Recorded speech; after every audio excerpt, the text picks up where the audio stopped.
Guys आज हम ऊपर घूम रहे हैं तो देखिए मौसम कितना सुहाना हो रहा है। पूरा मौसम औसम हो रहा है और आप उधर देख सकते हैं वो जो दिख रहे हैं ना बादल आपको, जो यहाँ से नीचे जा रहे हैं। अस्सलाम वालेकुम दोस्तों, नमस्ते, सत श्री अकाल, welcome to my new blog. Samina Hafiz की दुनिया में आप सबका स्वागत है। वहां पर बारिश हो रही है गाइस। हाँ, और मुझे ये बात पता नहीं होती थी बट मेरे हस्बैंड ने बताई और वो सचमुच ऐसे देख लेते हैं ना, तो वो जो ऊपर से नीचे तक आते हुए आपको दिख रहा है ना, वो ये जो यहाँ से लेके यहाँ जा रहे हैं नीचे तक दिख रहे हैं पहाड़ी पर, वहाँ पर बारिश हो रही है, पक्का बारिश हो रही है वहाँ। और बहुत मज़ा आ रहा है गाइज। मैं अभी यहाँ चिल कर रही हैं, अम्मी भी टहलने के लिए यहाँ आ चुकी हैं। अम्मी मेरे व्यूअर्स को सलाम कीजिए। अस्सलाम वालेकुम। समीना का इसके ब्लॉग में स्वागत है आपका। ये है मेरा बग्गू बग्गू, और ये गुंडे नीचे खेल रहे हैं कुछ बच्चे गाइस।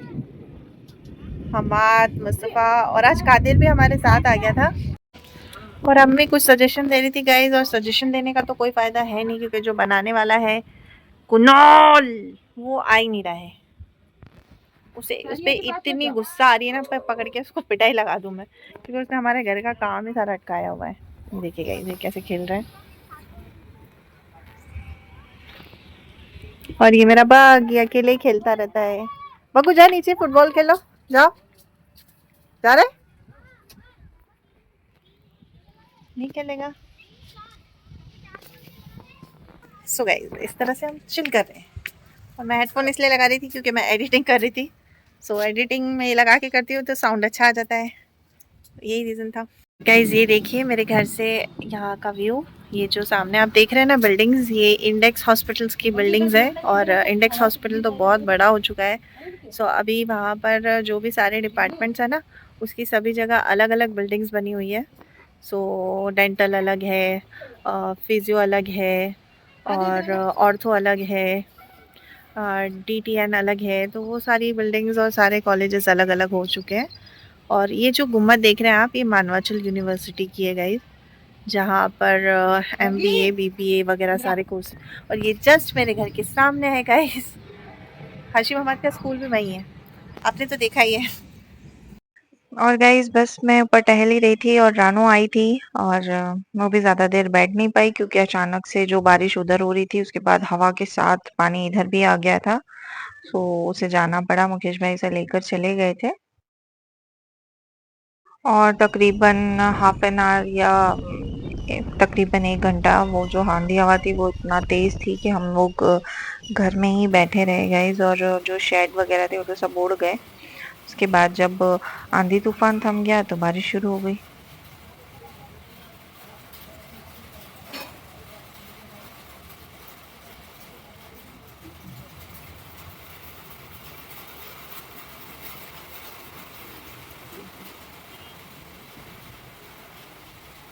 गाइस आप मौसम देख सकते हो कितना प्यारा हो रहा है। और ये रोहिणी में पानी गिर रहा है गाइस, और बोलते हैं रोहिणी में पानी नहीं गिरना चाहिए। जो रोहिणी तपती है, बहुत ज़्यादा गर्मी पड़ती है, तब का है ये। अल्लाह खैर करे, क्योंकि पिछली बार तो बहुत कम बारिश हुई थी जिसकी वजह से बोरिंग वगैरह बहुत मतलब बोल गए हैं। और पानी की भी काफ़ी तंगी महसूस हो रही है अभी से ही। सो पानी की शॉर्टेज हो सकती है, बट अल्लाह करीम है, हमें हमारी फ़िक्र है और उसे पूरे जहान की फ़िक्र है। सो देखते हैं आगे क्या होता है।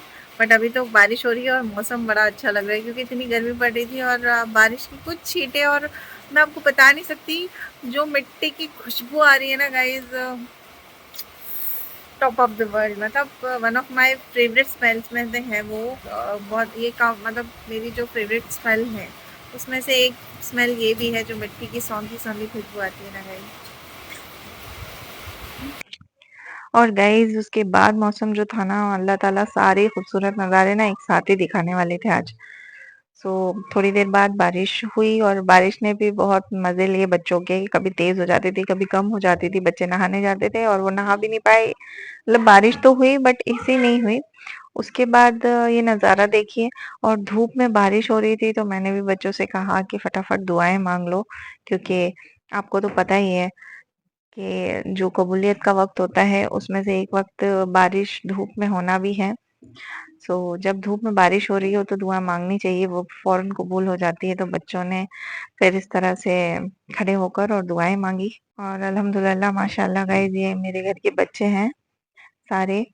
और मैंने इनका ये वाला क्लिप लिया है। इंशाल्लाह इंशाल्लाह जब ये बड़े हो जाएंगे तब भी मैं इनका इसी तरह से खड़े होकर और ये वाला क्लिप वापस से लूंगी। अल्लाह पाक हम सबकी गुनाहों को माफ कर देना।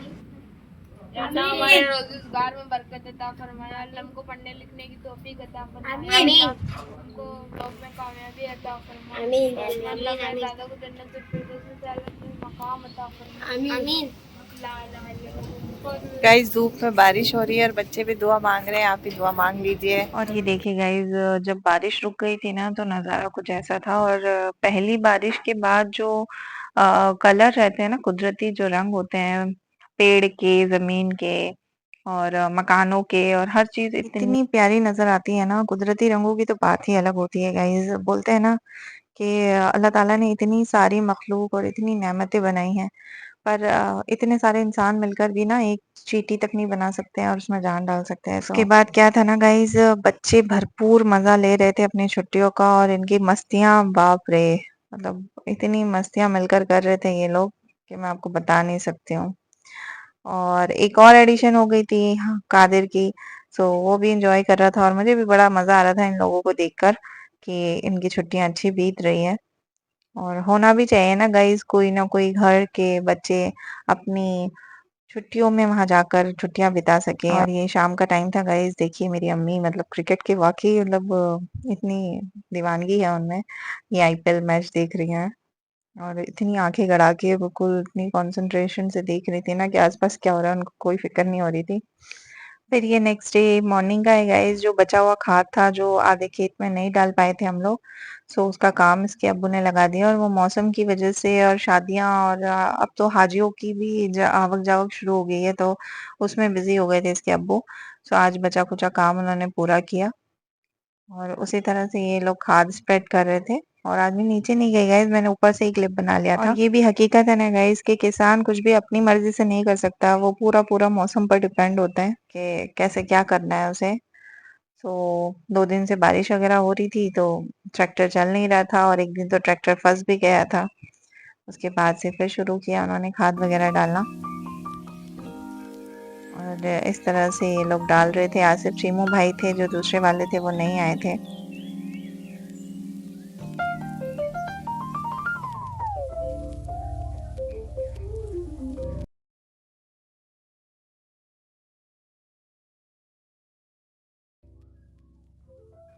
और फिर शाम को आपके भाई आज अल्हम्दुलिल्लाह, मैंने आपको पहले भी कहा था कि उनकी कुछ प्लानिंग है यहाँ पर बनाने की, तो वो जो गाय भैंस का रूम है और हमारी पार्किंग वगैरह है और एक तरह से ये बेस भी है। आगे भी हम लोग कुछ प्लान कर रहे हैं यहाँ पे मल्टी वगैरह बनाने के लिए, तो उसका भी बेस हो जाएगा गाइज।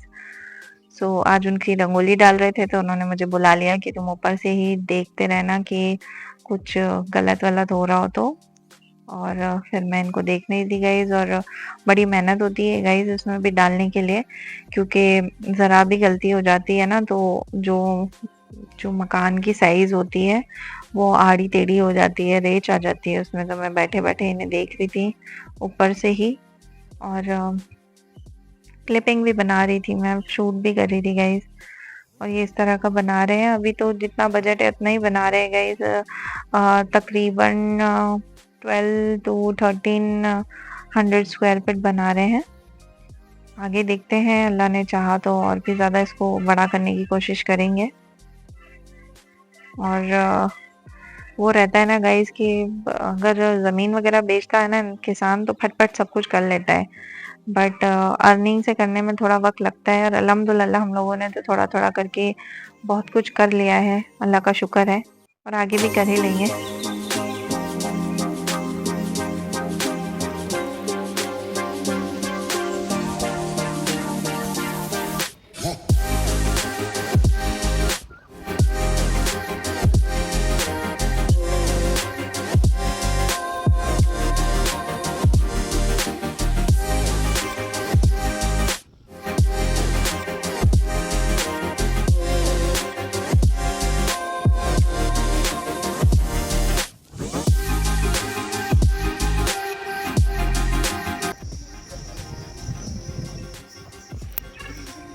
ये हो रहा है हमारे गाय भैंसों को रखने के लिए प्लानिंग करी थी ना हमने, तो उनके लिए पक्का बना रहे हैं गाइस। क्योंकि पहले हमारा ये था कि हम रखना नहीं चाहते थे कैटल, बट अब जब रख ही रहे हैं तो उन्हें प्रॉपर तरीके से रखें तो ज़्यादा बेटर रहेगा।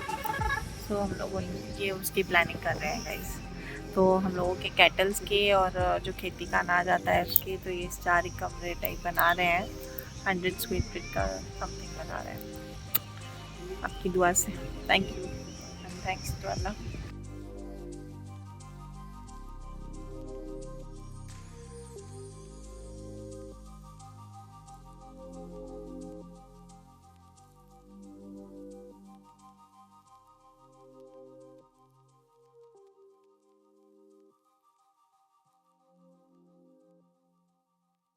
और गाइज आप अपने भाई के चेहरे की खुशी देख रहे हैं, मैं जानती हूँ कि ये उनका एक one of his dream come true, जो उनका एक सपना था वो पूरा हो रहा है गाइज। उनके कोई बड़े बड़े सपने तो नहीं है, बट हाँ वो काफी टाइम से ये मतलब 2-4 साल से ट्राई कर रहे थे कि ये बना ले, पर समहाउ नहीं हो पा रहा था, बहुत सारी परेशानियां आ गई थी।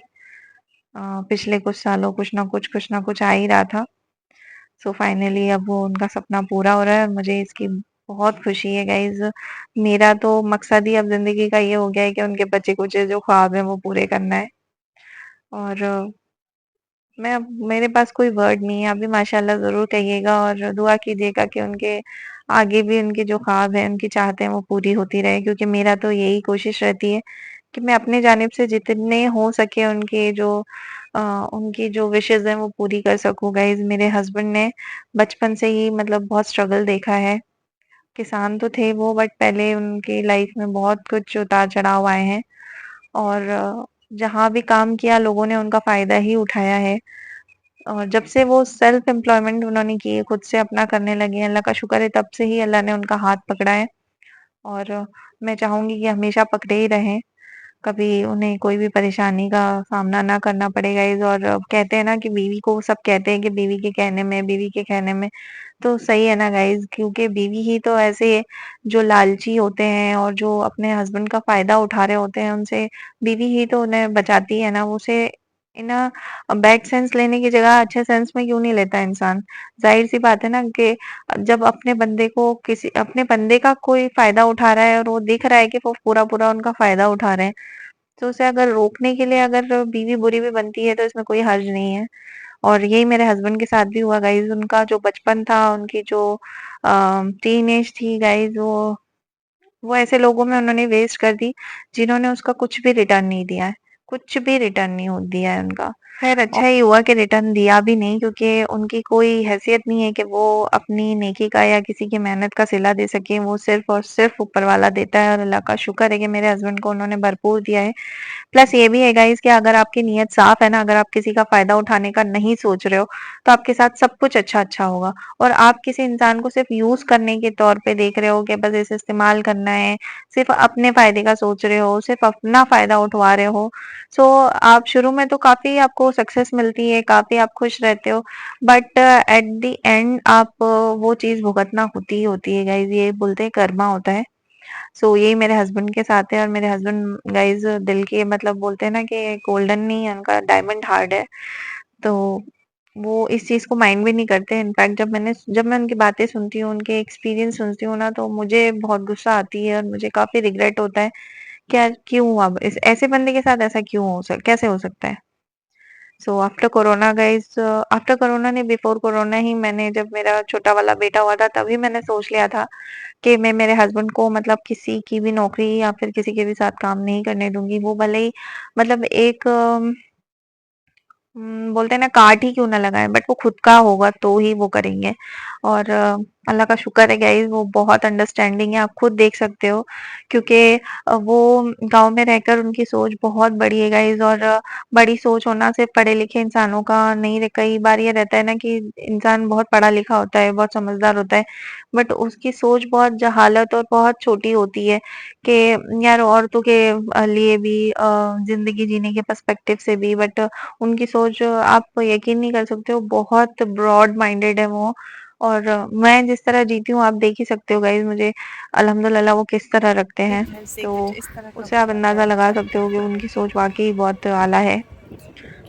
और ऐसा नहीं है गाइस कि मैं अपने हस्बैंड की तारीफ कर रही हूँ, वो है तारीफ के लायक, इसीलिए मैं उनकी सिर्फ उनका एक तरह से उनका फेस बता रही हूँ। गाइस आपने देख लिया कि इस तरह से रंगोली बनकर फिनिश हो चुकी है और सारा सामान भी मटेरियल भी उन्होंने पहले ही कलेक्ट करके रखा है, अब सिर्फ बनवाना है। और अल्लाह करे इस बार कोई बनाने में कोई दिक्कत ना आए, क्योंकि हर बार कोई ठेकेदार ऐसा मिलता है ना जो काम अधूरा छोड़कर भाग ही जाता है, और फिर जो बाद में छोटे मोटे काम मिलते हैं ना गाइस बचते हैं, तो वो करवाने में बड़ी दिक्कत आती है। और गाइस ये नेक्स्ट डे मॉर्निंग का है, और आपको पता है जब वो रंगोली डाली थी ना वो दोपहर का टाइम था और शाम को फिर से आंधी तूफान आकर और पानी आ गया, तो आप देख सकते हैं सारी जो रंगोली थी वो बह चुकी है। फिर भी जो सरिये होते हैं ना लोहे की रॉड, वो उन्होंने निशानी के तौर पे उसमें दबा दी थी, तो उसके हिसाब से फिर पायल होने वाली है। और पायल पे ही घर बनाते हैं गाइस यहाँ पर, जो बहुत ज्यादा मल्टी टाइप रहता है, बड़ी सारे कुछ बनाना होता है, सो वो फिर डोबरो वगैरह पे बनाते हैं। दो ही पैटर्न होते हैं मकान शुरू करने के। और आप देख सकते हो ये इस तरह से पायल होगी, एक पायल हो चुकी है, अब जो दूसरी है वो पायल होने वाली है। सो गाइज पायल होती जा रही थी, और गांव में ना कोई भी काम स्टार्ट करते हैं ना तो गाइज सुबह ही करने लग जाते हैं। सुबह का तकरीबन 6:30 बजे 7 बजे तो ये भैया आ गए थे पायल करने के लिए, और वहाँ बहुत शोर हो रहा था। उसके बाद हमाद ऊपर आ गया और फिर इन सब ने मिलकर नाश्ता किया। और नाश्ते में यूजुअली है गाइज हम लोग चाय पराठा ही लेते हैं, और आपको पता ही है गाइज जब काम लग जाता है तो एक के बाद एक होने लग जाते हैं। फर्स्ट स्टेप जो रंगोली की थी वो भी हो चुकी थी, सेकंड स्टेप पायल की थी वो भी हो चुकी थी, अब बारी थी जो लोहे की रॉड जो एक बनते हैं कॉलम्स बन के और जो अंदर जाते हैं वो बनाने की। सो उसका भी इन लोगों को ठेका दे दिया था मेरे हस्बैंड ने, तो ये आकर और वो लोहे का जो काम होता है वो कर रहे थे, तो ये काम भी शुरू हो ही गया था लगभग गाइस। और ये देखिए गाइस बच्चे कितने इंटरेस्टिंग वे में बैठकर और ये सारी चीजें होते हुए देख रहे हैं गाइस, पता नहीं क्यों अच्छा लगता है। हम भी छोटे थे ना तो कुछ भी नया काम होता था तो उसे देखने में बड़ी मजा आती थी। और फिर ऊपर शूट करते करते गाइस फिर मैं नीचे भी आकर खड़ी हो गई, और ये सारी पायल होते हुए मैंने सोचा आपको दिखाती हूँ कि कितनी ज्यादा बारीक मशीनरी होती है गाइस, के कितना ज्यादा स्टेप टू स्टेप ये सब करते हैं। और ये दो ही भैया थे जो पूरी ये सब कर रहे थे, और पानी डालते जाते हैं और घुमाते जाते हैं, तो सारी जो मिट्टी होती है ना वो ऊपर की तरफ आ जाती है और फिर नीचे जाकर ये पायल होती रहती है। और ये जितने फिट की आप करवाना चाहें ना ये उतने फिट की होती जाती है गाइज। सो ये भी इसका एक फंडा है गाइज। ये देखिए ये थोड़ा कीला वगैरह सेट कर रहे हैं उसको और ज़्यादा लॉन्ग करने के लिए, क्योंकि जो आपने देखा जो घूमने वाला ग्राइंडर था वो 10 फीट का तो था, बट ये 2 फीट या 3 फीट और ऊंची करने के लिए ना ये इस तरह से कीला एडजस्ट किया इन्होंने। सो अब ये अंदर जाके और भी ज़्यादा डीप कर देगा थोड़ा बहुत जो बच्चा कुछ है। और फिर भैया ने हमें साइड में होने को बोला गाइस, और इन्होंने जो झटका दिया ना तो जो भी सारी मिट्टी वगैरह थी ना इसमें वो एकदम दूर तक जाकर उड़ी, और फिर ये चले गए थे नेक्स्ट पायल करने के लिए। सो आगे जाकर उन्होंने जो रंगोली है ना गाइस उसके हिसाब से फिर उन्होंने पायल की।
And thank you so much guys, आप जितना भी सपोर्ट मुझे कर रहे हैं, मैं तो इतने की भी उम्मीद नहीं कर रही थी, क्योंकि जब मैं यूट्यूब में आई और मैंने ये बनाना स्टार्ट किया तो हर किसी ने डिमोटिवेट ही किया, बस इसके अब्बू और मेरे भाई वगैरह जो थे बस वही चाहते थे कि मैं ये करूं, तुम कर सकती हो, करो कोशिश करो। So thank you so much, जितना भी सपोर्ट आप कर रहे हैं, मुझे तो इतने की भी उम्मीद नहीं थी, और आगे भी अल्लाह है। अगर अल्लाह ने ये जर्नी मेरी कामयाब रखी होगी तो ज़रूर सक्सेस होगी। मैं कोशिश करना नहीं छोड़ूंगी। अगर आपको मेरे व्लॉग्स अच्छे लगते हैं तो प्लीज़ लाइक, शेयर और कमेंट ज़रूर कीजिएगा गाइज़। सब्सक्राइब करना ना भूलिएगा। मिलते हैं नेक्स्ट वीडियो में, तब तक के लिए अल्लाह हाफिज़। Thanks for watching guys.